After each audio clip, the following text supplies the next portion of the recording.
Hello guys, welcome back to the channel. Theo here. On today's video we're going to talk about 5 things that I dislike, I hate about this E36 M3 or E36 M3s in general. Yes, I'm going to talk about my car, my little baby, my truck wannabe car today. Things that I don't like about it. So let's go.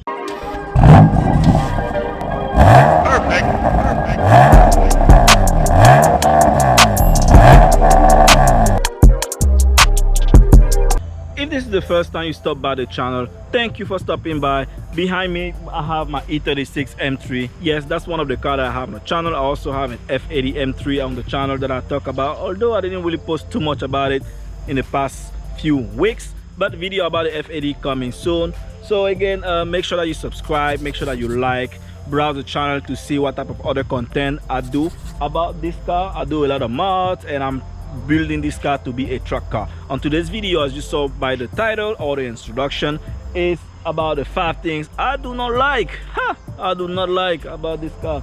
Yes, trust me, there are more than 5 things, but these are the 5 things that annoy me the most. So let's start. The first thing I don't like about this car is the fact that it breaks down so easily.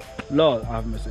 I've never owned a car that breaks down so much. What I mean breakdown is not like it let me stranded on the road, but whenever you're fixing the car or fixing something, there's another thing that will break, like a clip will be broken and something. I guess it's with the age. You have bolts that are rusted.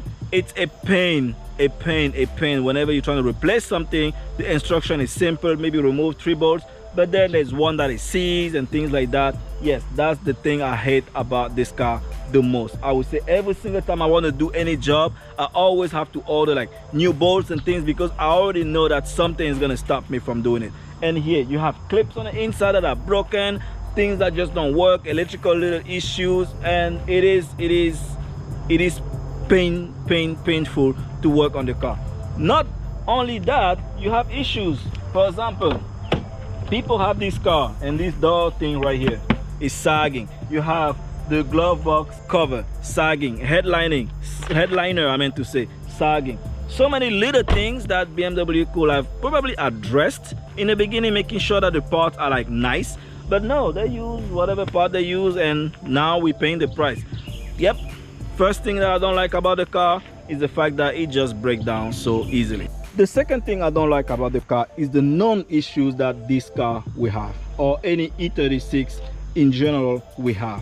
One of the biggest issues that E36 will come with is the cooling. The way the engine was built is just an engine that is too hot, and then they have a poor quality radiator and radiator assembly just to cool that engine. So one of the things that people do whenever they buy this car is to upgrade the radiator expansion tank, the water pump, which is in plastic, trust me, plastic, and put like a metal version of it. Like so many little things like that just to make sure that the engine is cooled appropriately. Yes, it is true that my car hasn't given me that issue, but I have been saving to make sure that I can address that if it happens to me, or actually install a new complete cooling overhaul next year. That's something I'm actually going to do whenever before I actually go to the track. But yeah, so far the car has not let me stranded, and one of the things that I don't like is just the fact that you have these known issues. That's the first one. The second one is the fact that BMW use thin, maybe cheap material in here on the shock tower. So what happened is that whenever you drive the car, it abuse it a little bit, they start to crack right here. They also crack on the subframe area under there somewhere, and then on the back here, which is actually the worst area, they crack around right there and right there. As you can see, when I was doing my BC Racing installation, I saw that mine is starting to crack a little bit around this area, but these plates right here definitely going to help reinforce.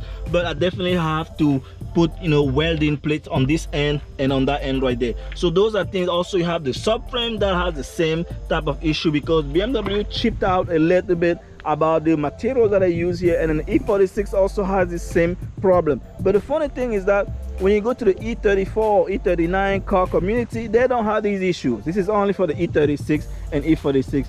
Wonder why this is happening. So that is one thing that I definitely do not like about this car, is the fact that you have to address things that BMW could have fixed from the factory. These things right here. The third thing I don't like about the E36 and the M3 in general, it's the fact that the engine, it's, well, I don't really know if it's an M engine or if it's just a beefed up 328 engine. The reason is the Euro version of this same car has a different complete engine that is making about 320 horsepower. This one, which is the US version, is making 240 horsepower. Don't ask me why they have two different engines, but I can tell you the story. The story behind it is the fact that the E30, which is the M3 that came before this one, the sales in the US were not really that great, and as a reason, when BMW made this one, they didn't want to make too much effort for the US market because they felt like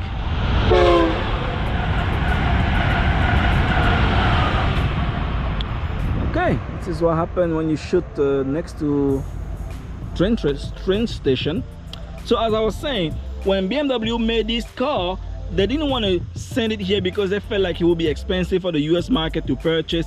And guess what? When they shipped this car here, the US market actually loved it, but they didn't want to go ahead and start giving us the Euro version, and then we just got this, which is, I guess, a beefed up 328 engine. Yeah, man, this is crazy. Look at this. The intake manifold is definitely small. Older version have a big one right here that has more airflow. That's how you get more power too. So yeah, that's definitely one thing that I do not like about the E36 M3 is the fact that it just has a small engine that makes 240 horsepower, while the Euro version has a better engine that is making 320 horsepower. Come on, whenever you have this car on the street, you have it stuck, man, people like Honda Civic and come and trying to race you, man. This is crazy, and you can't even keep up sometimes if they have a tuned Honda Civic. Come on, this is a BMW and an M3. I should be able to beat these guys anytime of the day. One of the things I don't like about the E36 M3 in general, not really mine, but the stock E36 M3 in general, is the exhaust sound.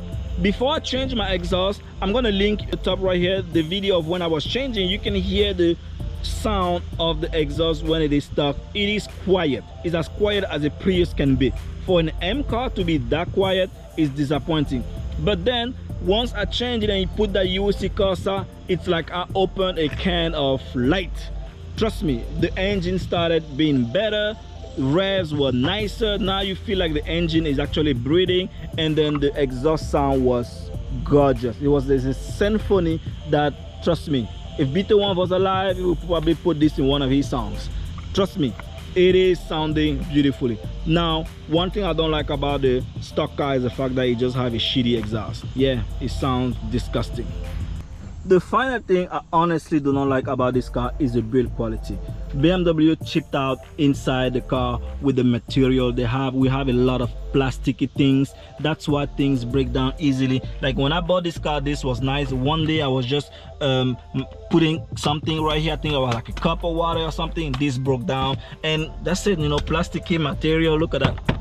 It is really bad for a BMW and luxury car, and I don't like it. I honestly do not like it. I know that it's an older car, but it doesn't mean it's an excuse for it to be really plasticky and yeah, you know, it is not the material, it's just poor quality in my opinion. Because I have seen my friend that has an E39, and man, you come in there, it's like a luxurious car. Even the A34, which are also older car, nice build quality, nice material inside, and then it's just more luxurious. Yeah, this one sounds like someone was just in a rush of producing a car.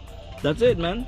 You saw everything I don't like about this car. Although these are common general things I don't like about the car, if I want to be specific to my car, there are little things that I do not like little issues that I have with the car. For example, my windshield wiper situation, I explained in like a previous video.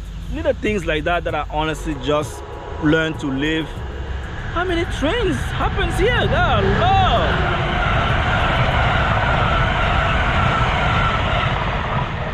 Can I just shoot in peace?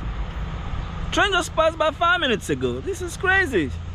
Sorry about that, guys. Yeah, it's crazy. I need to find like a nice spot to film, one that I don't have like bird noise on the background. I mean, this area that I live in is crazy to find a nice spot. Everywhere I go, there's always some kind of noise. When I film in my house, is a neighbor that is cutting the grass it's crazy. It's crazy. When I find a nice remote location, it's the train or the birds, and it's crazy. I don't even know where to film anymore. Trust me, I do not know. Sorry about this rant thing, but let's go back to the video. So as I was saying, the E36 M3 is a beautiful car, but these things that I do not like does not stop me from loving the car. Yeah, if you love this video, make sure that you subscribe, hit a like, and again, browse the channel, see other videos, and tell me about things that you do not like about your car. Put that in the comment below. Again, thank you for watching, and see you on the next video. Bye bye.